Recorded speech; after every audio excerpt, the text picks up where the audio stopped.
All right, welcome in everybody to WDSR Duquesne Student Radio. It is Christian Bartoletti and Ben Giannetta.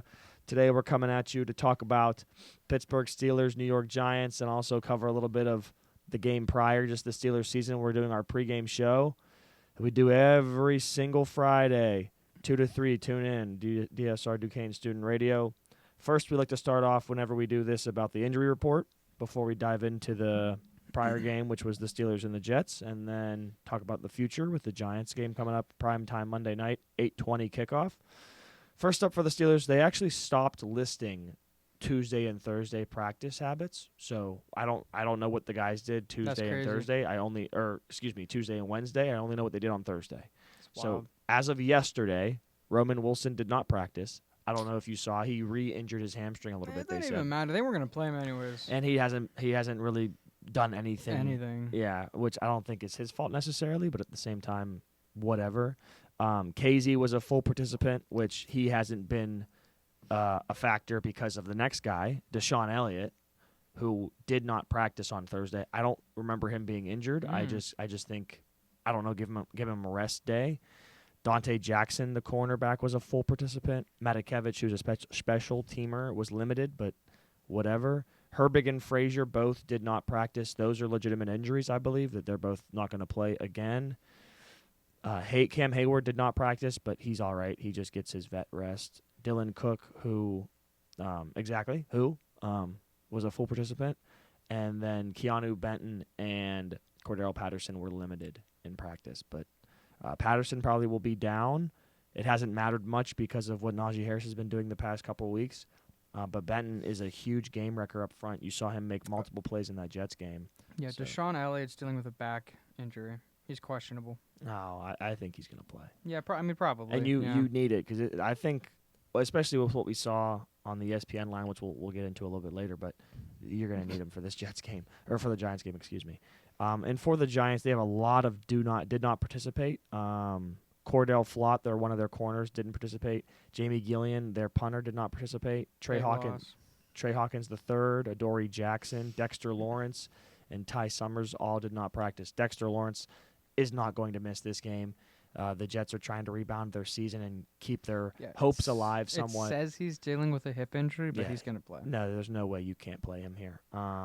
Guy has 9 sacks this year. Is that crazy? Yeah, I think he's the league leader. He is, yeah. Yeah, he's having an amazing year, and I don't see it stopping for him so far. Brian Burns was limited, Bryce Ford Wheaton was limited, and Jalen Hyatt was a full participant. So Giants are not a banged-up team. You know, they don't have a lot of injuries like we've seen a lot of the Steelers' opponents, starting back with the Cowboys, who were severely injured. Mm-hmm. Same thing, same story with the Raiders and the Jets. And even, I think, going back to the Chargers game, obviously, there were so many injuries in that game with both tackles being down and Herbert left and a lot of other injuries on the defensive side of the ball with Bosa being down at that point. So the Steelers have definitely benefited from the injury bug, and they haven't lost too many of their key players other than Frazier and Highsmith and Herbig early in the year due to injuries. But I don't see that being a key contributor to this game and being a problem. But that's the injury report. And I think what you're going to see is pretty much everybody for both teams playing because this is a big game. It's a primetime game, again, for the Steelers in back-to-back weeks. They're going to be wearing their color rush. I know cosmetically people don't really care about it. Some people don't care about that. I like color rush uniforms. I do, too. They're cool. And I think it makes you play a little different, right? And I think you saw that with the block numbers last week in the Jets game. And getting into the Jets game, I know you said you wanted to bash Russell Wilson and you wanted to go through every single pass he ever had in the entire game because he only had, 16? Only 16. It was 16 for 29, which is like 55%. Take it away. But, I'm going to start. I'm looking at ESPN here. George Pickens, 5 for 111.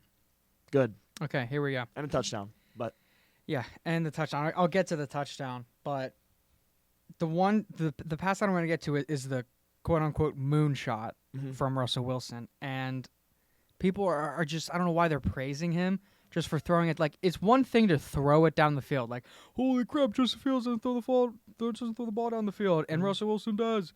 That's great. It's one thing to just throw it, but you have to get it there accurately, and that ball was underthrown. If that's not George Pickens, that's probably not going to get caught. And then the throw after that, it literally hit the back of the corner and bounced into George Pickens' hands. Like another underthrown ball. Yeah. And if that DB is in any way looking at the ball, it's a pick. And then the touchdown, again, underthrown ball. George Pickens has to reach over the corner to grab the ball. Underthrown again. So, like, you look at a box score and you see 5 catches for 111 yards, and you're like, that's a great game from George Pickens. But Russell Wilson underthrew all of these balls. And then the Freiermuth catch with the And one-handed. then I'm getting in Freiermuth right now. Like, the one great throw that I saw Russell Wilson make was on the check down to Freiermuth. He had, I forget who he had a defensive end, like, free shot. It might have been McDonald. Free shot right at him. Russell Wilson stops on a dime, sidearms it, hits Freiermuth in stride. I thought that was a beautiful throw. I'm going to give him a lot of credit for that throw. But the other throw is an overthrow. And Pat Freiermuth makes a great one-handed catch. Like, how many times is he really going to do that? Yeah. And we talked about ball luck and that whole idea, and I spoke about it with my dad, and I told him, like, ball luck is a big deal because, you know, sometimes a play goes your way, and I said this to you earlier in the week. It wasn't like Justin Fields didn't throw those kind of throws. He just did it to Connor Hayward instead of Pat Freiermuth, and Connor Hayward doesn't have the catching prowess. No, that is not what he is on the team for. Yeah, he doesn't have the catching prowess that Pat Freiermuth does. So you take your shots down the field and you put balls where you put them, and then you hope that your players make the catch and whatever else. And the same thing goes back to even the Raiders game.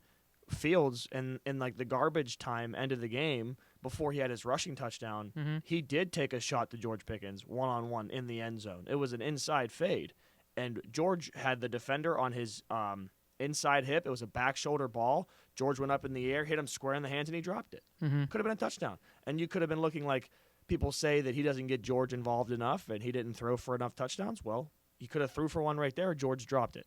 So it's a big difference in maybe that's what plays into why Russell Wilson did so good is because his teammates play better with him, or they play better for him, or he knows how to get his players better involved. And I will admit that Justin Fields did try to zing the ball on his receivers too much. Yeah, he doesn't use a ton of touch, which is a big problem. Like, which is really what they got on him for. Yeah, and I agree too, because a couple of those throws, especially the one that he missed high on to Darnell Washington, that would have been a touchdown if he just was able to finesse it put some loft on it. Yeah, and but I'm with you on the underthrows.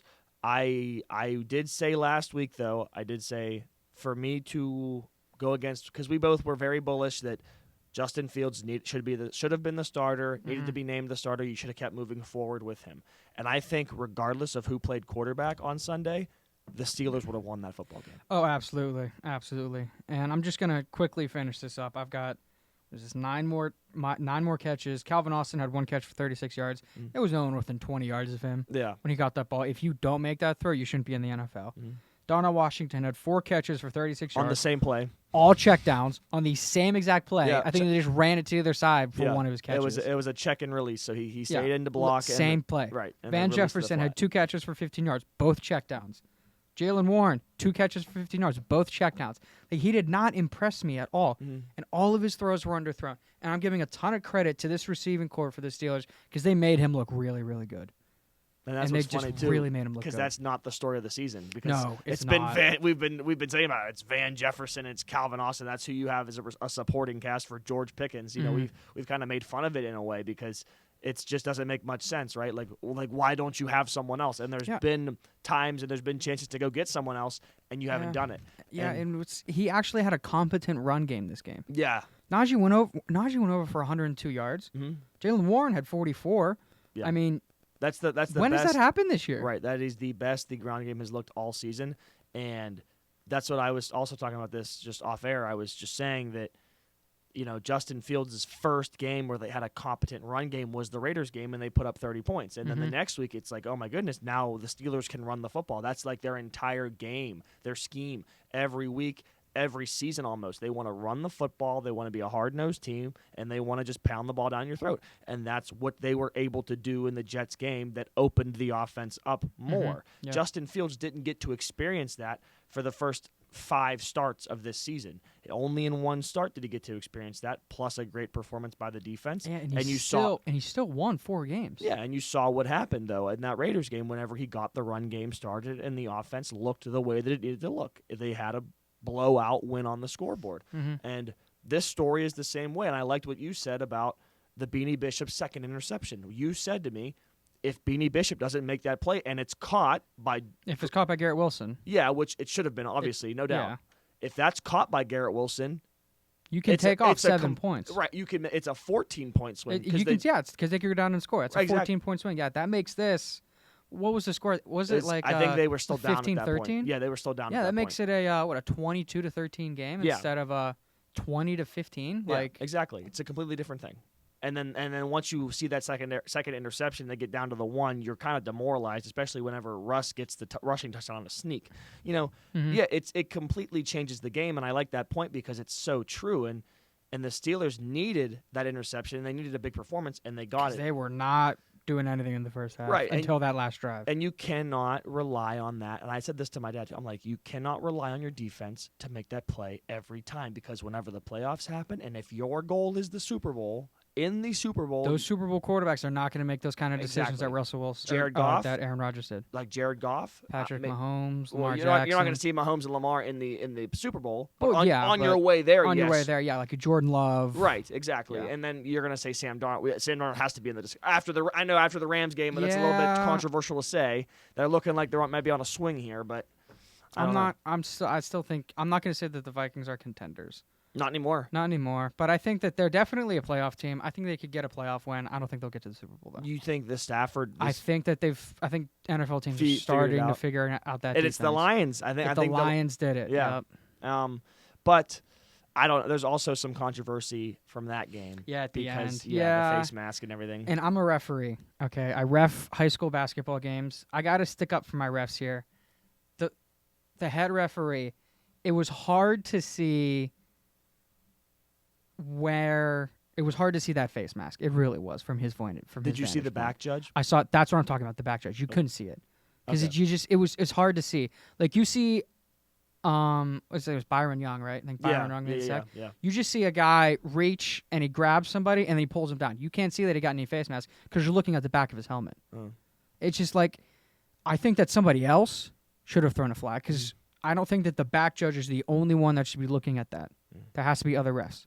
So I'm going to stick up for my fellow zebras. So that's all I got to say about that. I think there is there's a certain extent to where the one thing that you can do is pick a flag up after review. You can be a ref. You can pick a flag up. That's allowed. Yeah, and you can't.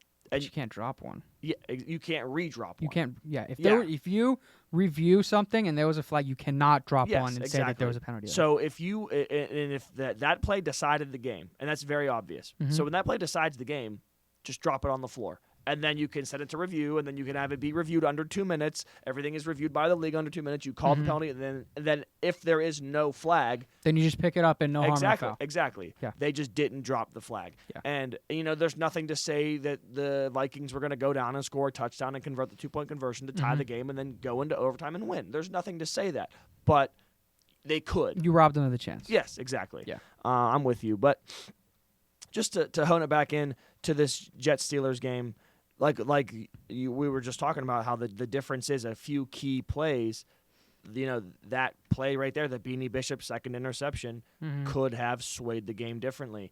But I will have to eat my words a little bit because I did say before how I said that I think Justin Fields should have been the starter. I said if Russell Wilson comes out and he throws for 300 yards and 2 touchdowns, which he didn't throw for 300.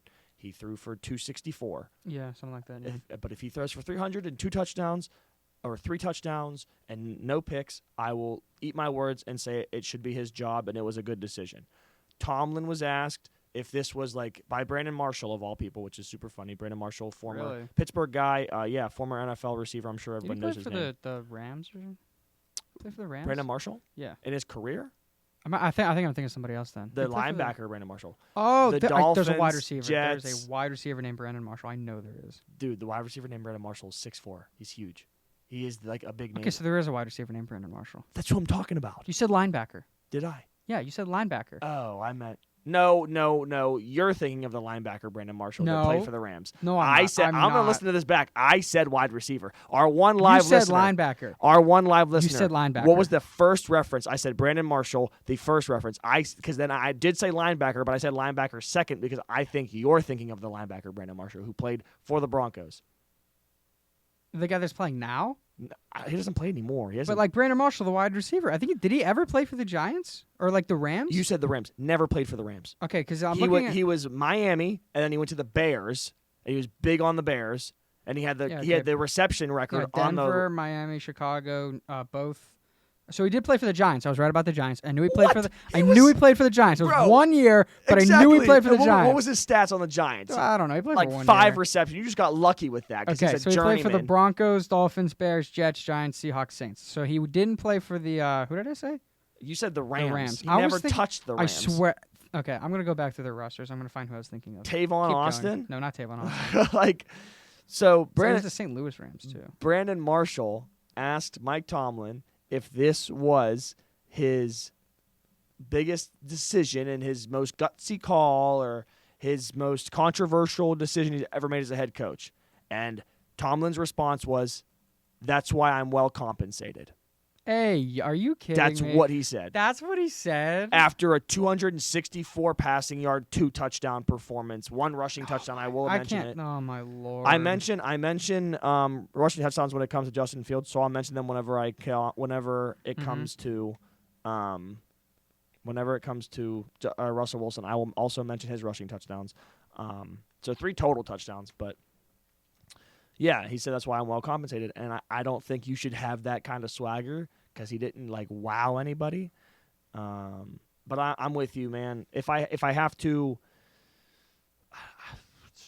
I'm gonna say if I have to grade his game or if I have to give my opinion, I don't want to sound like a hater, but I'm 100% with you that he missed bad on a lot of short throws. Yeah, and I'm not gonna fault him for that because. The only problem I have is with these football guys and everybody's like, holy crap, this is like an amazing game. He's like such a good quarterback. Like he didn't really play that well. Like I understand he's gonna have good throws. He hasn't played since preseason. Like I'm excusing those because you're not gonna come out after not playing for 10 weeks and just play perfect, hit every throw. I understand that, but when people say that he had an amazing game. And he's such a good quarterback, and he's going to win him the Super Bowl. This is the game changer. That's not true. I just don't think that's true.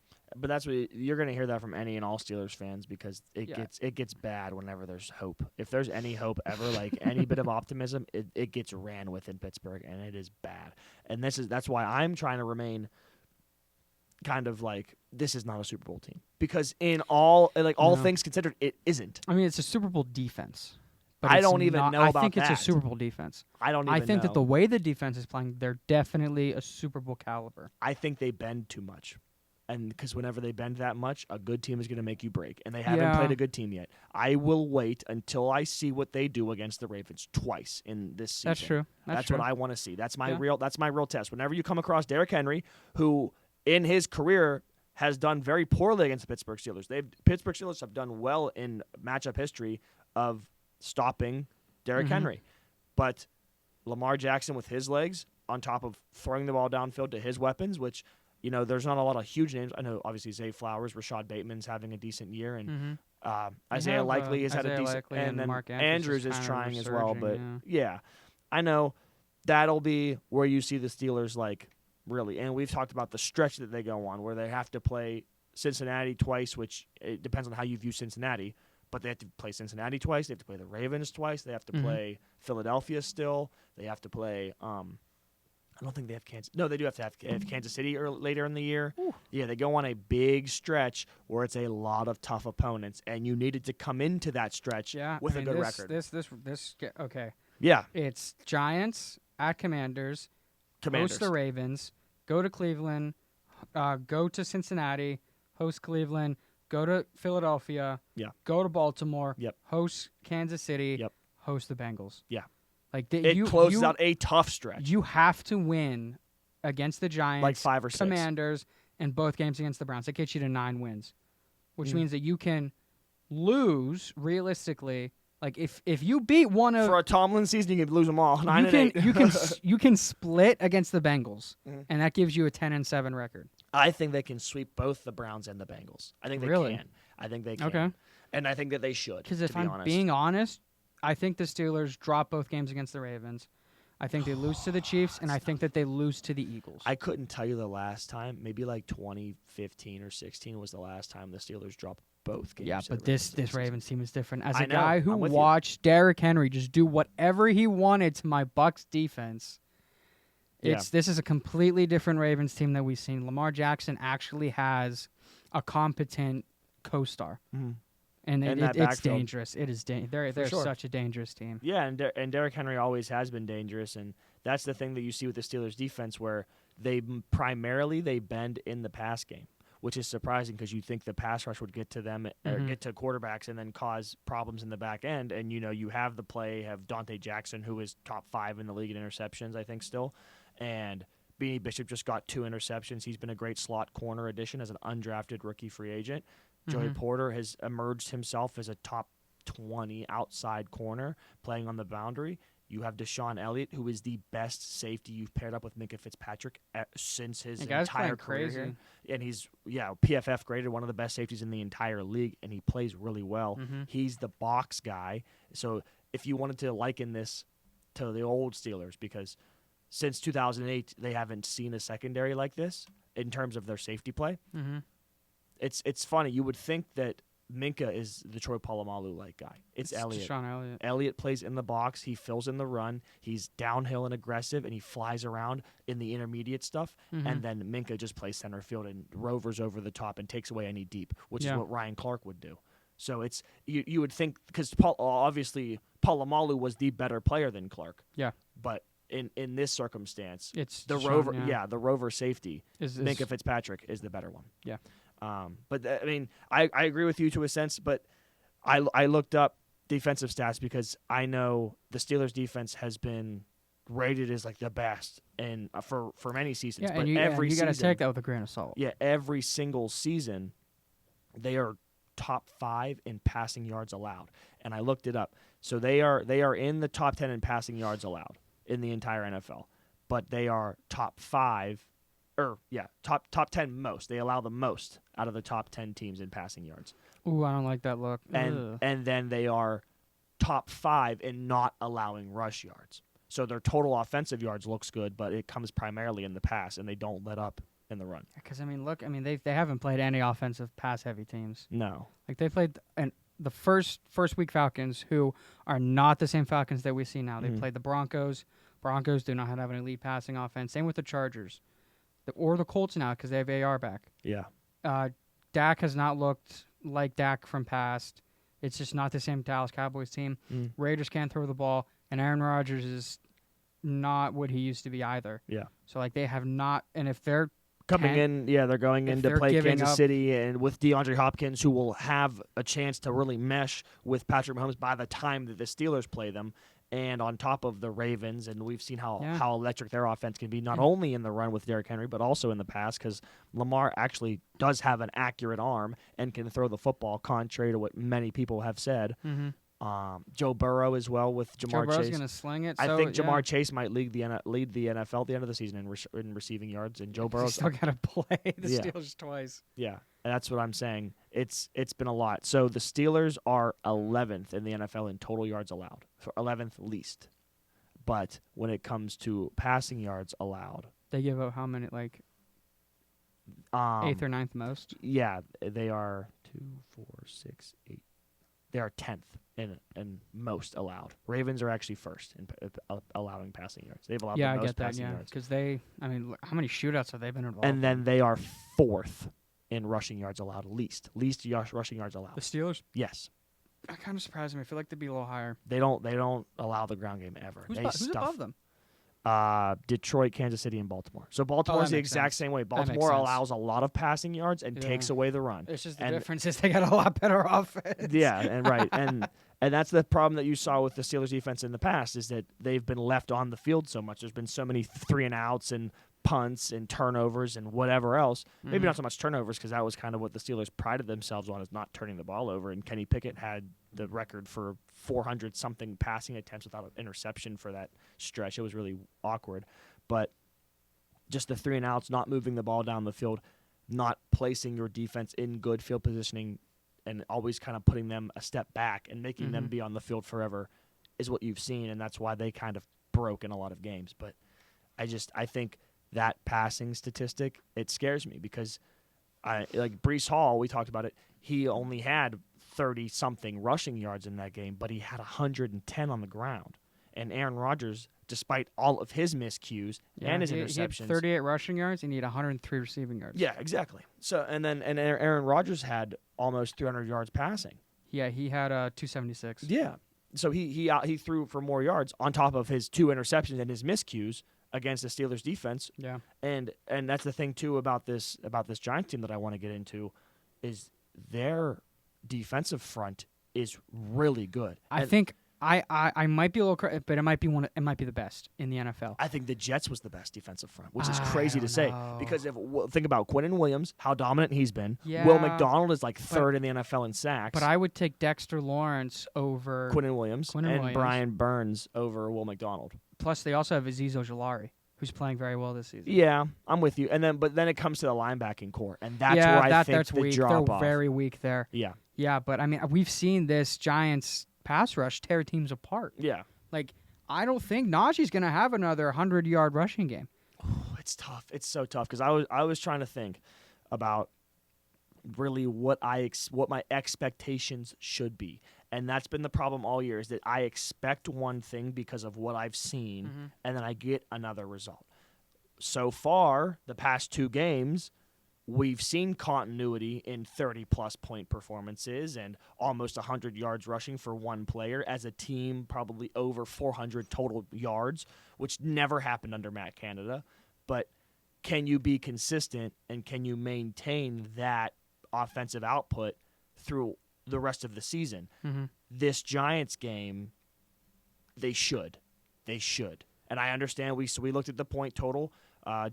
That's disrespectful. 38.5. Disrespectful. Yeah, 38.5 total points scored for the entire game is the line running as of when we looked at it Wednesday. Yeah, you're right. Will McDonald's second in the NFL. Okay, and then I don't know how many sacks Quinnen Williams has, but Quinnen Williams. Yeah, not Sexy Dexy. I know Dexy's the number 1. 9, which is wild. Right. This is a nose tackle, which is crazy. Yeah, he's not in the top 35. He's not.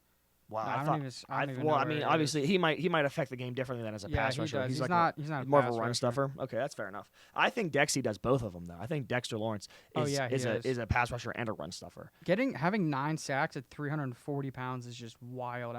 He's very athletic. He moves. I don't know how that's possible. Yeah, I don't know. But we summarized the Jets game pretty much. You relied on your defense. They played very well. I'm not going to say that Russell Wilson played bad. I understand he had miscues and bad throws, and I'm with you on what you said, and I agree. But I think that he is more seasoned. I understand that. I think he has his head on straight. Yeah, Quinnen Williams has 2 sacks this year. Oh, wow. That's not very good at all.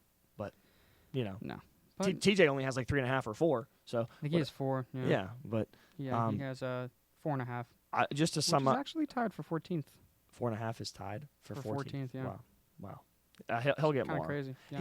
You expect 1 sack a game from him, and we haven't gotten that so far this year. But I think he's going to bounce back. He has not had great performances, and obviously in the Raiders game he had 2 forced fumbles, but especially in that Jets game I just didn't see much of him. But just to summarize this Jets game, good offensive output. Obviously, whenever you put up 4 touchdowns, love to see it.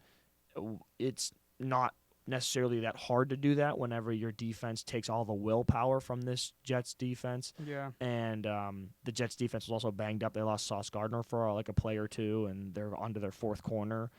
But I think you saw a more composed offense.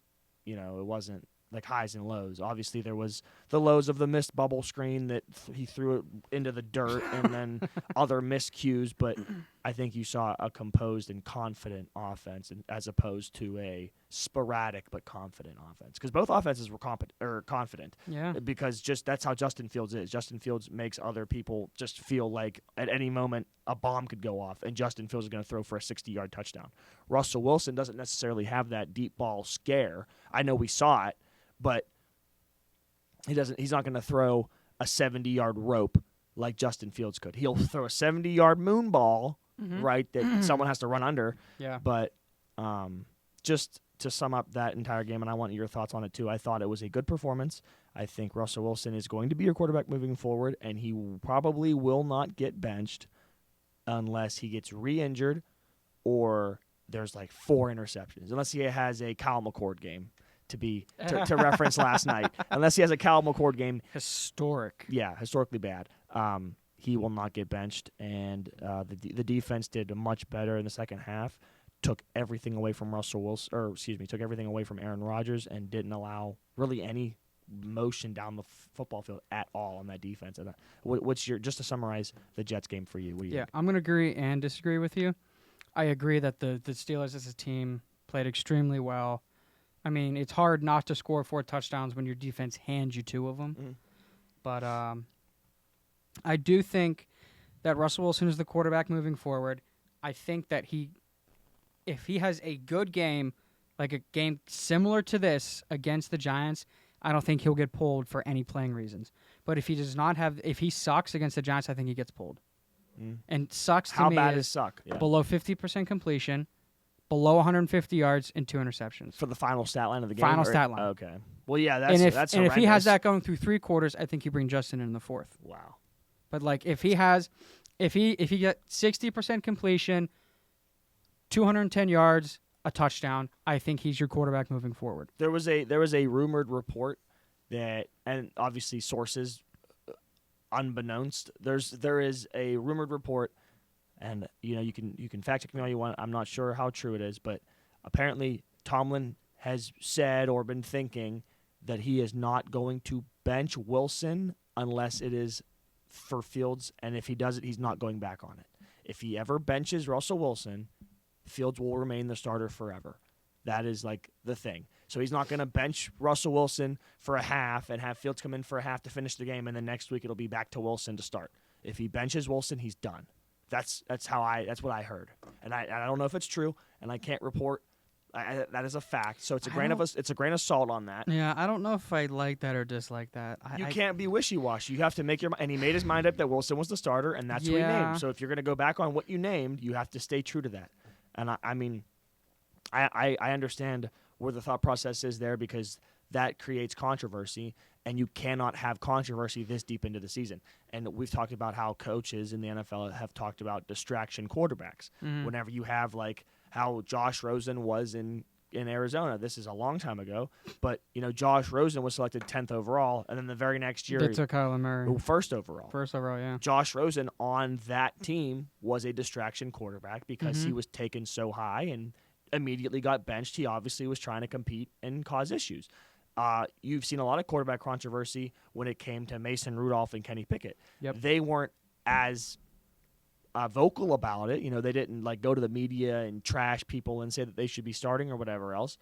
It was handled internally, but that's a controversy, and that's a distraction for the team. Yep. Because whenever Kenny goes back in the game, whenever first off it was Mitch. So whenever Mitch Trubisky was in the game and Mitch throws an interception and people are screaming, "We want Kenny, we want Kenny," it kills Mitch Trubisky's confidence, and he gets out there and he gets booed because he's not Kenny Pickett. That was the controversy that you saw. And they do not want that. They do not want Russell Wilson to make one bad throw, and then the whole entire arena says, "We want Fields." They just don't want that to happen, and nobody really does. And the fans in Pittsburgh, Russell Wilson got booed early on in that game. Yep. It was his first 1 or 2 throws, and he was getting boos, and I heard it. And you don't want that, because your fans are supposed to rally behind you. And they've talked about how great Steeler Nation is and how they've traveled everywhere and they've been at every game, and it's so electric to have them. It feels like a home game. Yeah, I'm gonna give props to Russell Wilson for taking those boos from his own fans and really just ignoring that and just pushing through it and playing well. I got to give him props for that. Yeah, keep trying to keep your job and keep working because Just keep your head up. Yeah. But that's our thoughts on the Jets game. And moving forward to this Giants game, first, coming off of an offensive performance, or a team performance, I should say, because obviously everybody contributed to those 37 points. Yeah. But coming off of that, you're going into a game, and you are the favorite to win. The matchup predictor was I think 68% for the Pittsburgh Steelers to win this game. Thought it'd be a little higher than that. 68.7% and 31.1%, and then obviously a little bit for a tie. Thought it'd be in the 70s. But they're expecting They're expecting Pittsburgh to win, and that's they're expecting that to happen very much. But they don't expect a whole lot of points to be scored in the game. And I was trying to think of setting my expectations, and I talked about this earlier, and I'd like to hear your expectations just for how you think the game's going to go. Just to first off say that expectations, I think. I don't know. I keep wanting to say that Russ will throw a pick because I feel like it's going to happen. It's bound to happen. I just don't think that, unless he makes a stupid throw, I don't think anybody on this because the Giants secondary and the Giants linebackers, I do not think are very good. No, yeah, I'm with you. I like Isaiah Simmons, and we've talked about him. Yeah, before. he's kind of the only bright spot. And on that back half of the defense. And was it Drew Phillips and Tyler Nubin? Both those guys are decent. Adoree Jackson, if he plays, has been around for a long time. He's known to make big plays. Yeah, he's just kind of there. And Dane Belton is another corner. They have these guys are not blow you out of the water. These guys are we're kind of there. Yeah. We're not gonna. What's up with Bobby Okereke? Is he? I know he plays for them. He's on the roster. Is he injured? He has 21 tackles in a sack and a half. He's active. I mean, he's a good linebacker. At least he was really good in Indianapolis. In Indianapolis, he racked up 151 tackles his last year there. Yeah, he didn't have. He's a good linebacker. I kind of forgot he played there, to be honest. Kind of forgot he was an NFL player. To be honest. Well, when I think about Giants linebackers, I'm thinking of Micah McFadden, and that guy is not cut out to be a linebacker in the NFL, really. No. So that's whenever he's on the field, and he's number 44, I believe, and 41. 41, okay. I had a Giants franchise in Madden, so I know a lot of these guys personally. But yeah, I think that the pass game should dominate. It should. And the offensive line has held up in the past couple of weeks, too. Yeah, it should, but I'm picking the Giants. I said that wow. I said that on Wednesday. I forgot, yeah, I said that on Wednesday. The only reason I'm picking the Giants is because of that pass rush. I'm very confident in the pass rush. If Russell Wilson gets ample amount of time, I think he is going to dice up this Giants secondary. I really think he can.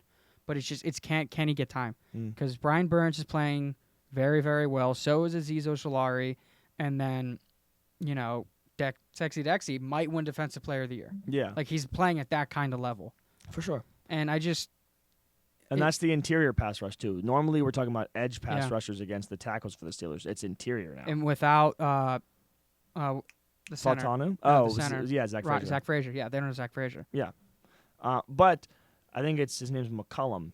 He came in and looked pretty decent against the Jets. And Quinnen Williams. And that's what I'm saying is that the offensive line, obviously you had an 80-something yard performance from Najee in the Raiders game, and now you have 102 you said from him? 102, yeah. From in the Jets game, on top of Warren having 40. I think it's 44, 47. Something like that, yeah. They had, I think, 149 total rushing yards. Yeah, that's a very good performance. Yeah. And your offensive line looked pretty good. And it wasn't like they were just consistently giving Najee Harris the ball. There was a lot of Najee Harris pitches that went for loss yardage and a lot of bad run designs that caused problems for the Steelers, especially early on in that game. And then later down, whenever you're trying to build momentum and then you run a pitch to Najee Harris, that's just not his style of football. That can't happen against the Giants. And I'm betting that they're going to come out slow. I think they're going to have a slow start. They're going to try to do the same thing as they did last week, where they do a run with Najee for 3 yards and then a play action and dump it down to the flat for somebody, maybe a Scotty Miller, and then it's 3rd and 2, and then you got to throw the ball, and it, whatever happens on that 3rd down probably leads to a 4 and out, maybe a missed throw or something. I just think they have been starting the season out too slow. And I think it was a Justin Fields game. It might have been the Raiders game whenever the Fields came out and just chucked one deep. And I have not seen that from the Steelers in so long. And obviously it didn't get completed. Mm-hmm. But you love to see it because now the defense is put on their toes where they're like, oh, man, first play of the game, they're going to try to lace 140 yards deep on a back of our defense. Like they're looking to get a big play at any moment. And I don't know. You take that gamble, it could lead to an interception, but you have to take a risk, and you can't always just play that 1980s style of football where your quarterback just manages the game. Mm-hmm. And we talked about like Super Bowl winning quarterbacks. The last game manager other than Brady to win a Super Bowl was like Nick Foles. Exactly what I was going to say. In like 2017. Yeah. 7 years ago. Because I wouldn't call Stafford a game manager. No, Stafford's not a game manager. No, Stafford makes plays. Yeah.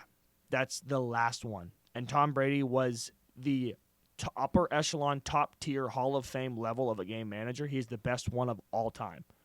So the NFL is moving more into a improviser. You need to make plays. Strong arm guy. Yes, you have to be a difference maker. Mm-hmm. So if you want a difference maker, I don't think it comes in the form of Russell Wilson, but you can turn him into that, right? Because back in his Seattle days, he was a difference maker. I think he made plays. Obviously, his age is up there, and his speed's declining, and his physical ability, especially with his calf injury that's been nagging him all he year. would move around in that pocket. Yeah. He would hit guys on the run. Mm-hmm. He was fun to watch in Seattle. Yeah. And I mean, you're right. Like it's Father Time got to him. Yeah, and you've seen his deep ball, the moon ball, deep ball, that hangs in the air way too long. And that's what I said, because the ball shot straight up in the air, and I'm like, dude, you're giving any defender like 3 seconds to run under this ball. Like, yeah, when I think it was Chris Collinsworth, he was like, that ball went straight up and it came straight down. Yeah, like, that's not a flex. That's not you a don't compliment. want that. No, that's not a compliment. Like, you want loft on the ball, but you don't want it to go straight up and straight down. That's not what you want. Yeah, no. If you don't, that's just that only happens whenever you see single coverage and no high safety to help behind. Mm-hmm. Like if you saw any sort of cover two and not just straight single high and running like that, you're going to throw interceptions because they're going to get to that ball. Yep. And obviously the one that went off the helmet, whatever else. But for what I think player-wise performance, I think the Steelers' defense will put up points. I think they will score touchdowns. They'll be able to convert. I think it'll come in the form of passing, and it should. I think you're going to have another good game from Pickens. I would say 6 receptions, 130, and 1 to 2 touchdowns.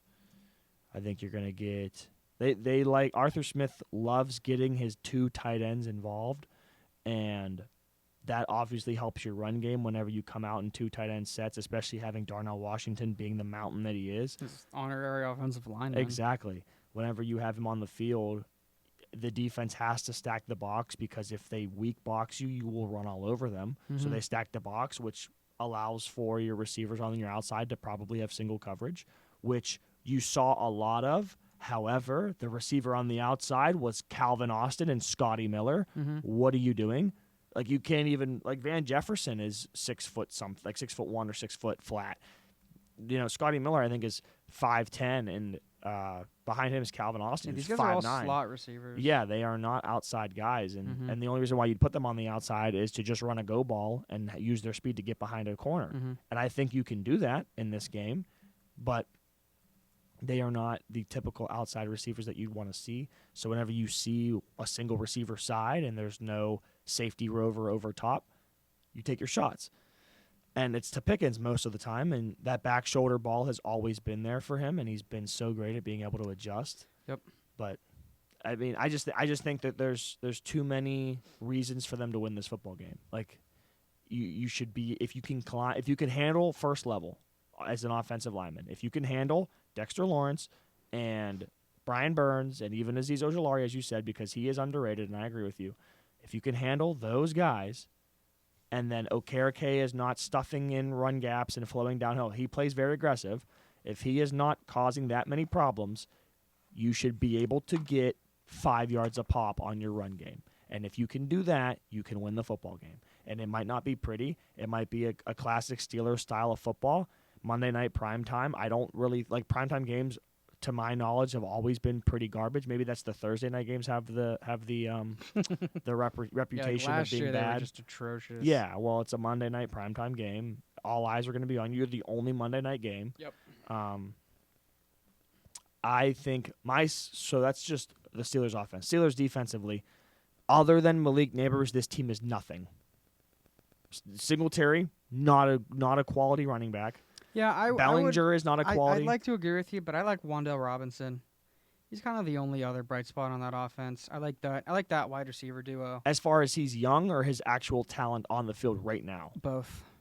Well, but okay, so if he's the slot, he'd probably be covered by Beanie I mean, the Bishop. guy has 43 catches this year. That's fifth in the NFL. How many yards? 303. I don't care about his catches if he has no yards. Okay, but still, like he's getting like he's getting targets. He is the security blanket. He's getting targets for Daniel Jones. No yards though. He's getting targets. That's cool. But like I like that. You know, it's one thing to have a lot of yards, but like I think catches also matter. Okay, know? I got you. But like I'm not saying that he's like gonna be a Pro Bowler. No, I get you. But like yeah, I think he's a bright spot on that team. Yeah. With a team that doesn't have a lot of offensive bright spots. And Thomas is down for the year. They don't have their premier yeah. tackle, and their other tackle, who I believe is still Evan Neal. He's the only other tackle listed on the roster. Well, then I don't know who their other tackle would be, but I don't know what they do there. And their offensive line inside isn't good because they have Schmaltz, John Michael Schmitz or Schmaltz or something. What's their center's name? It's something like that. Oh, the Steelers center? No. Oh no. John Michael Schmitz Jr. Okay. Yeah. He's the only active center list on the roster. Yeah, and that's he is all right. He's a younger guy, but I mean this offense. 25. Yeah, this offensive line is garbage. Daniel Jones has been known to make boneheaded decisions and throw a lot of interceptions and make bad decisions. And this Steelers defense has been known to cause a lot of dumb decisions and make interceptions on the back end. This game should be another dominating win, but I don't think it will be, and I'm with you on that. But it should be like I want to say 42. But it's not going to happen. Okay, I will go. I've already got my score prediction. I got we you. are very, very different. I'm going to say it should be 34. That's 4 touchdowns and 2 field goals. It should be 34-9. That's what the final. Oh my goodness. That's what it should be.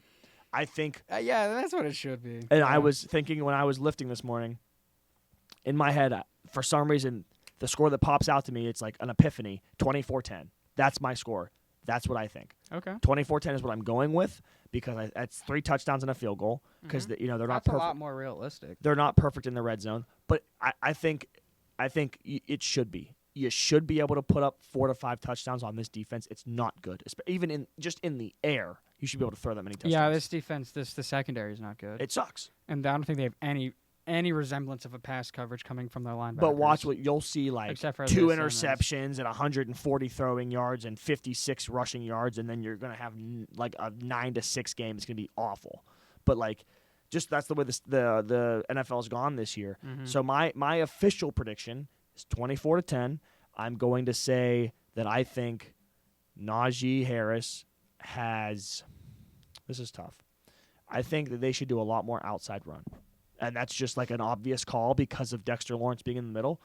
But whenever you do outside runs, you probably want more of a Jaylen Warren type. If you're going to do like a stretch or a pitch, you want Jaylen Warren because he'll cut up field and a backside cut. Obviously, Najee's been known for that, and that's what happened on his Jack Jones play where he embarrassed Jack Jones. It was zone left, and he cut back to the right, met Jack Jones on the end of the line of scrimmage, and shook him out of his shoes, made him touch the turf, and ran past him. I think I'm going to say for like a stat line, I'm going to go Najee Harris will have upwards of 90 rushing yards. Okay.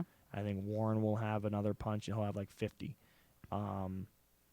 Russell Wilson will throw for 220 and 2 touchdowns, so an almost identical game. The touchdown will be to Darnell and to George.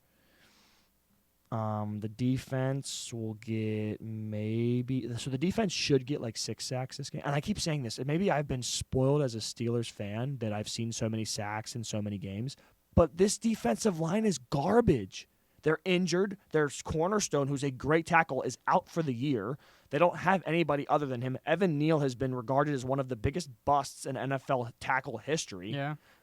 He's there trying to block on the right side. Against T.J. Watt. Exactly. Yeah, that's... And then Highsmith's on the other side, and he has tremendous bend and speed and athleticism.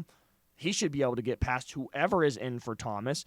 Interior-wise, Keanu Benton has been a game wrecker, not even just in the run stuff because he's so good in that, as well as Cam Hayward is, but also in pass rush. He batted a couple balls in the Jets game. If Daniel Jones is not getting the ball out quickly, this game should have that many sacks.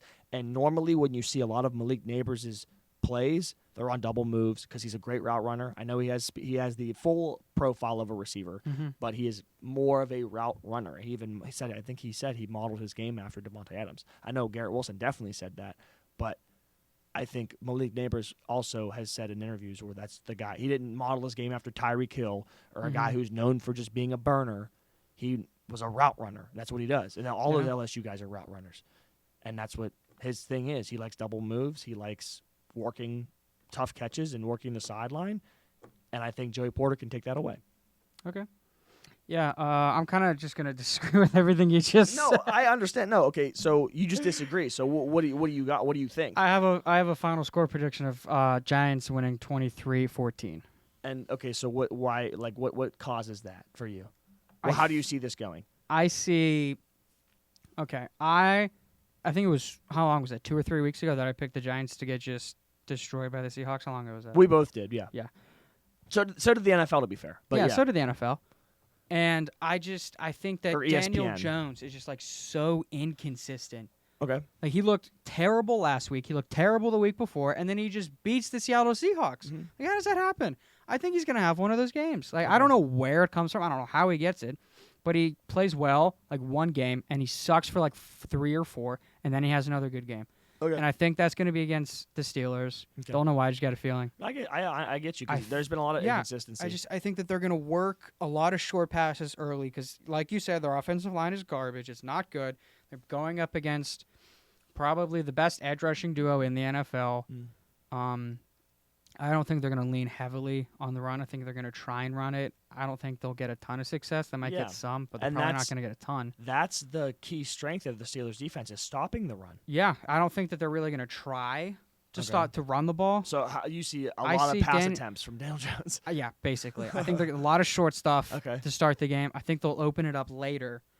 And I don't think that the Steelers are going to score a ton of points because I think that Giants pass rush is also going to get to Russell Wilson. Okay. And I don't think that they'll be able to run the ball against Dexter Lawrence. Okay. I don't have a ton of confidence in the interior of the Steelers offensive line. Like, yeah, they played it well against the Jets. I'll give him that. But I just think that Dexter Lawrence is that much of a game wrecker that he's going to wreck that game that much. I think that that it's going to be not a very well offensive game. I think the defense is going to play a lot here, especially the front four for the Giants, not so much the secondary. But I have 2 touchdowns for the Steelers. I see Russell Wilson throwing both of them.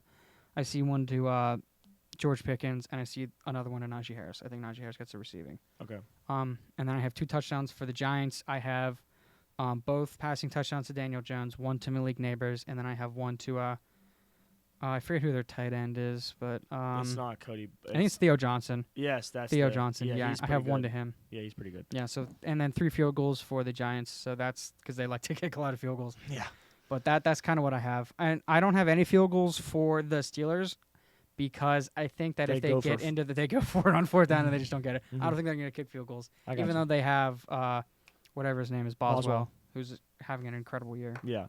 That's what I think. I can 100% see everything you're saying, and I just want to be optimistic, I guess, and hold out hope that the Steelers are going to continue to play good football. And you are on the other end that you think that they probably won't play their best version of football, and they are known to do that. It's a Tomlin trap game for a reason. He plays down to his opponents. You saw it happen in the Colts game. I think it also happened in the Cowboys game. I think they should handedly be 7-0 right now as it stands. But they played down to competition. They lost games due to defense and miscues and other offensive problems as well, not moving the ball down the field, specifically in that Cowboys game. But I'm with you, and I understand. I don't know if I hold out hope or I just think it's going to be different because I like how much and this is going to come back to bite me all time if how much can one player affect the entire course of the game? How much can Dexter Lawrence realistically affect the entire Steelers offense? And watch, whenever he has three picks and causes 2 interceptions and whatever else, I'll come back and I'll be like, oh, he wrecked the entire game. Yeah, and what's kind of crazy is that I could see realistically mine happening, but I could so much see realistically what you think is going to happen. It's just because it should. I think logically on paper, this Pittsburgh Steelers team should demolish. Absolutely, they should, because this Giants team is not good. No, they aren't, and they're a defensive-based team with a very lackluster offense. And we said they were going to be one of the worst teams in the NFL, and then Malik Neighbors kind of started playing like prime Odell Beckham Jr. And you're like, whoa, okay, this is like crazy. But then he got a concussion, and then he's trying to work his way back. Yeah, and then we're like, oh wait, this Giants team isn't good. And he'll have a big day. Excuse me. Not Daniel Jones, but Malik Neighbors will have a big game. I guarantee he goes over 100 yards. Because and even if it's not over 100 yards in pure reception yards, it'll be on top of pass interferences or defensive holdings because Joey Porter gets very physical and he gets called for it. And I don't want to say a lot, but he does get called for it. So I see exactly what you're saying. I don't want to think that Mike Tomlin, as much of a defensive guru as he is, and Terrell Austin, as much as he loves to pride himself on this team's defense and the defensive line and the way the defensive backs are playing and all this other stuff, they won't let Daniel Jones derail this game. That's what I want to believe. And if it happens, it happens. I've never once believed in Daniel Jones, not even coming down to Duke. I never once thought did anybody really believe in Daniel Jones except if you lived in wherever Duke is, and then if you're in the Carolinas? But that's what Durham. Something I don't know. You ever seen the clip of what is his name? Not Chris. What is his name? Colin Cowherd. You ever seen the Colin Cowherd? He's like, Daniel Jones looks like a quarterback that played at Duke. He played at Duke, and he looks like it. Dude, same thing with Mitch Trubisky. Mitch Trubisky looks like he played at North Carolina. They just look like that. That's funny. Because, he meant at how they play. No good quarterback ever comes out of Duke. Yeah, It's. I mean, that's funny, and that's true. But that's what I saw, and I don't know. See, that kind of puts a damper on our fake mock, or not a fake mock, but our fake parlay. Because we already said ready. You have them written out already. I have them ready. All right. Well, I'm gonna just type mine out if you want to say yours. Okay. So first, and this goes along with what I've been saying. I have Najee Harris under 65.5 rushing yards. Under 65 and a half. Under 65.5. I have George Pickens over 5.5 receptions. I have a Malik Neighbors anytime touchdown, and then I have Daniel Jones over 199.5 passing yards. So I think he gets more than 200. That's what I got. I just whipped mine up. I have Russell Wilson under 250 passing yards. Okay. Or 200. I'll say 250 and a half. Okay. Just to make it an even line. I have George Pickens anytime touchdown. I have, because I always do overs, and I made sure to get an under in there. I did Daniel Jones over 1.5 picks. Wow. Okay. You think that's it just should happen. All right. I think, and if I had to put a name on who the two will get, you think Beanie Bishop's gonna get one? No, I'm saying Deshaun Elliott and Joey Porter. Ooh. Okay. And then I would say I have Neighbors over 100.5 pass or receiving yards. Okay. I went through every single passing, rushing, and I got to receiving. Over 105.5 receiving yards. I think he's going to have a big day. And you're going to see. I don't know. It's so tough because we've talked about and I want to see consistency, and that's what I would be begging if I'm Mike Tomlin. Just please be consistent and that's been a big struggle of his entire coaching career is just keeping continuity within the team and making sure that other than the Ben Brown and Bell era, you haven't seen offensive consistency. And but it's when you're spoiled as a Steelers fan to watch that That's for so such crazy a to say long that. time. It's You not like got- we're Patriots fans. Yeah, but like that was, I mean, We're when- still in it because we still like as a fandom. But like, we when have you like ever seen that kind of production. even skill room Oh, from like okay. any other team? But it came with its problems. Yeah, but Like, yeah, there's a lot of drama around. I get that. But like, you had Le'Veon Bell, who was at his peak, the best running back in the NFL. Same with You had Antonio Brown. AB, best wide receiver in the NFL at his peak, And and Ben you had was Ben top Roethlisberger, three. who was a top 3. Yeah. Like, when have we ever seen that from any other team? Like, you could argue the Chiefs. Yes. When they you had- can say the Chiefs. It's Chris Jones. Second. I would say I'd say Kelsey, Hill, and Mahomes. They were all at On least offense. top 3 Okay, on in offense. all 3 of their positions. Okay. And then but plus, that- if you want to go their offensive line, because they had a couple guys in the offensive Yeah, I mean, line. you had Marquise Pouncey, you had Villanueva. Oh, okay. Were you All right. talking about Steelers I was. offensive line? I'm talking about Chiefs, but yes, Chiefs, yeah, okay. the same way. I'm with you on as But, far like, as it's- offensive skill goes. I It's get really you. just been the stat Steelers skill room and then the Chiefs. Mhm. Have we seen anything else? Okay, we're spoiled. Steelers fans are spoiled. So just to give you guys to take us out, I have Steelers 24-10. Ben has Giants 23-14. Correct. Thank you guys for listening to our Steelers pregame show. Tune in Monday 8:20 kickoff to the primetime game. Maybe come back to our recording and listen back and see how close we were to it, or let us know in the comment section what your opinions and thoughts are. Thank you guys for listening. I've been Christian Bartoletti with my co-host. Ben Giannetta. Yep, thank you guys. Have a good day.